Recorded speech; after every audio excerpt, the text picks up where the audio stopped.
அந்த அடக்கி முடிச்ச உடனே நம்ம ஒரு ஒரு ஒரு ஆயத்தை சொல்லி அதுக்கு 3 தடவை மண்ணெளி போடுவாங்க. எப்படி குர்ஆன்ல ஒரு ஆயத்து இருக்கிறது, மின்ஹா கலக்னாக்கும் வஃபீஹா நுஈதுக்கும் வமின்ஹா நுக்ரிஜுக்கும் தாரத்தன் உஹ்ரா. இதுக்கு என்ன அர்த்தம்? இதிலிருந்தே உங்களை படைத்தோம், மண்ணிலிருந்து. மின்ஹா கலக்னாக்கும், இதிலிருந்து தான் உங்களை படைத்திருக்கிறோம். வஃபீஹா நுஈதுக்கும், இதுல தான் உங்களை திருப்பி கொண்டு இந்த சேர்க்கிறோம்.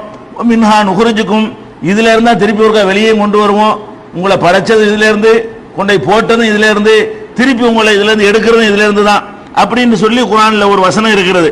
இந்த வசனத்தை ஓதிக்கொண்டே என்ன செய்வாங்க, நடைமுறையில் மின்ஹா கலக்னாக்கும் ஒரு பிடி மண்ணை போடுவாங்க, வஃபீஹா நுஈதுக்கும் ஒரு பிடி மண்ணை போடுவாங்க, மின்ஹா நுக்ரிஜுக்கும் தாரத்தன் உஹ்ரான்னு குர்ஆன் ஆயத்தை ஓதிக்கொண்டு இப்படி 3 தடவை மண்ணள்ளி போடக்கூடிய ஒரு பழக்கம் சமுதாயத்தில் இருக்கிறது.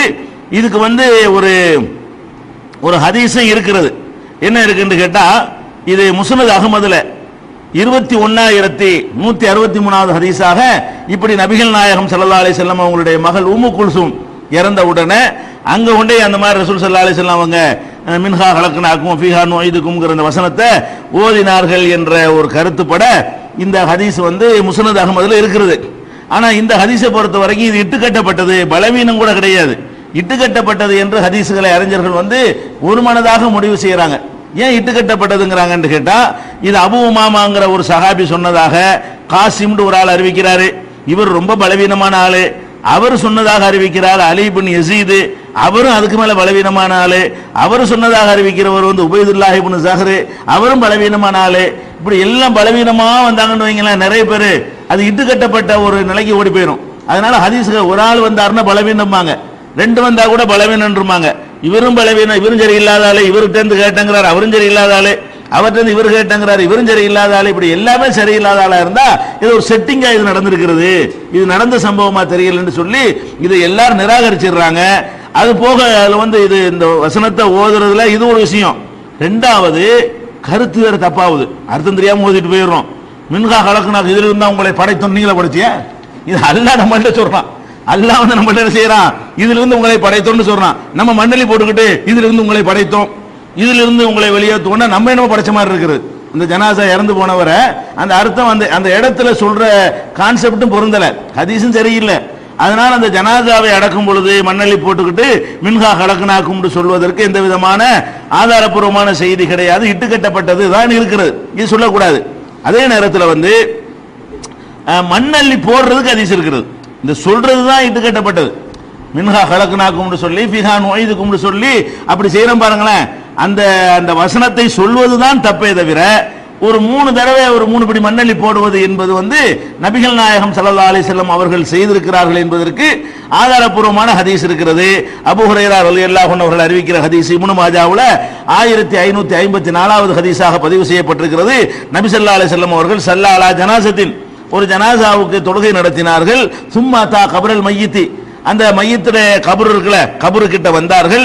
ஃபஹஸா அலைஹி மின் கிபலி ராஸிஹி ஸலாதன், தலைப்பக்கமாக ஒரு 3 படி மண்ணள்ளி போட்டார்கள். சும்மா ஒரு 3 படி மண்ணள்ளி செஞ்சாங்க தலைப்பக்கமா. எல்லாரும் மண்ணை தள்ளி விடணும்ல, இருக்கிற எல்லாரும் கொஞ்சம் கொஞ்சம் தள்ளணும். அதுக்காக என்ன செய்யறது, நம்ம ஒரு 3 படி மண்ணள்ளி தள்ளிட்டு வர வேண்டியதான். அப்படி நபிகள் நாயகம் ஸல்லல்லாஹு அலைஹி வஸல்லம் அவர்கள் 3 படி மண்ணள்ளி போட்டார்கள் என்பதற்கு இப்னு மாஜாவுல் ஆதாரப்பூர்வமான ஹதீஸ் இருக்கிறது. அது செய்யலாம். ஆனா எது இல்ல, அந்த நேரத்தில் ஓதுறோம்ல அதுதான் இல்ல. மின்ஹா கலக்னாக்கும் அந்த மாதிரி ஓதுற துவாவெல்லாம் கிடையாது, சும்மா மணலி போட வேண்டியதான். அதுக்குன்னு ஓதுற துவாவோ வசனங்களோ திக்ரோ தஸ்பீஹோ ஒண்ணுமே கிடையாது.